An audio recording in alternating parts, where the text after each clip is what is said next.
Okay, beta. Today's topic is factorization. Today's topic is factorization, chapter polynomial, class 9. Today we will learn about different methods of doing factorization. Okay, beta. Different methods of doing factorization. So if I give you a question, factorize.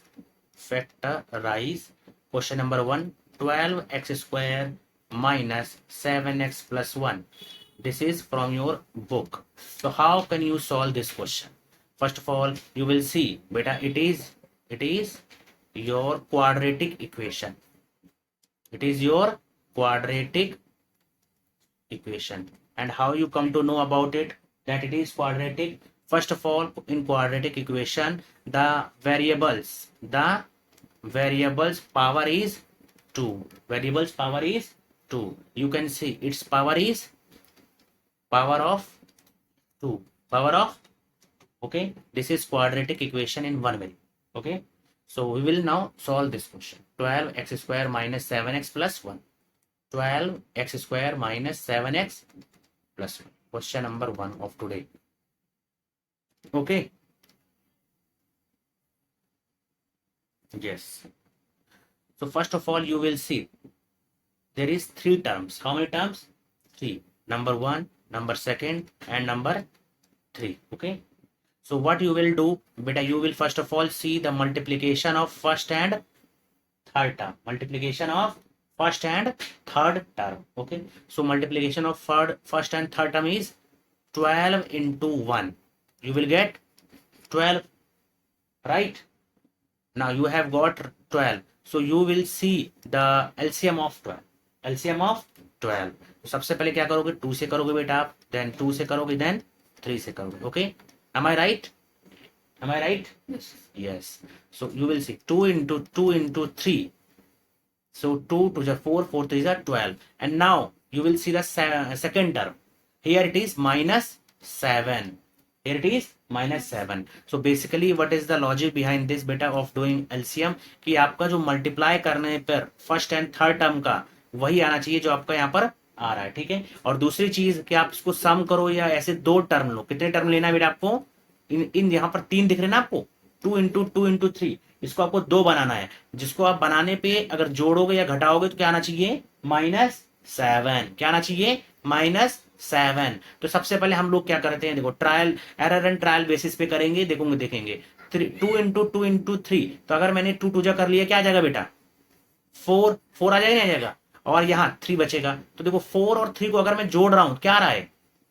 7 आ रहा है, नहीं आ रहा है? लेकिन मुझे क्या 7 चाहिए? नहीं बेटा, -7 चाहिए. तो आपको ये ध्यान रखना है, जब यहाँ पर आपका सेकंड टर्म क्या है?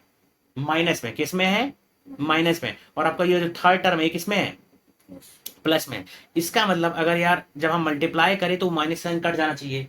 ठीक है. कभी भी अगर आपका थर्ड टर्म है, इसका मतलब यहाँ पर भी माइनस रहा होगा और यहाँ पर भी माइनस रहा होगा.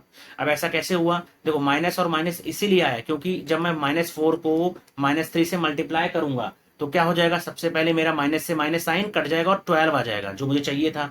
ठीक है. 12 आ रहा है, नहीं आ रहा है? फर्स्ट टर्म और थर्ड टर्म का मल्टीप्लीकेशन. और वैसे ही जब मैं इन दोनों को जोड़ूंगा, -4 को -3 से, तो मेरा -7 आ रहा है. ये हमें पता होना चाहिए कि अगर यहाँ पर सेकंड टर्म माइनस में है तो दोनों तरफ माइनस में तब आएगा जब हमारा ये फर्स्ट टर्म और थर्ड टर्म का मल्टीप्लीकेशन पॉजिटिव हो. ठीक है. तो अब हम लोग क्या करेंगे? 12x स्क्वायर, यहाँ -7x, क्या लिख देंगे? -4x -3x plus 1. ठीक है. ये हमने मिडल टर्म को स्प्लिट किया, इसलिए हम लोग उसको क्या बोलते हैं बेटा? Middle term splitting method. कौन सा मेथड है ये? Middle term splitting method. Okay, this is middle term splitting method. Now अब क्या करेंगे बेटा? देखो ये एक टर्म आ गया, ये टर्म आ गया. अब हम इसको चेक करेंगे. -7x, हाँ -7x, और ये 12 हर चीज से. ठीक है. अब क्या करोगे? अब आप यहां से कॉमन लोगे. क्या करोगे बेटा? जो कॉमन आ सके, इन दोनों में जो कॉमन आ सके और इन दोनों में जो कॉमन आ सके. अब देखो 12x स्क्वायर है, माइनस का 4x है, क्या कॉमन आ जाएगा? 4 तो कॉमन आएगा, नहीं आएगा? आ जाएगा. और x भी कॉमन आएगा. ठीक है. तो बचेगा क्या यहाँ से? यहाँ से अगर इसमें से हम लोग 4x को हटाते हैं, क्या बचेगा?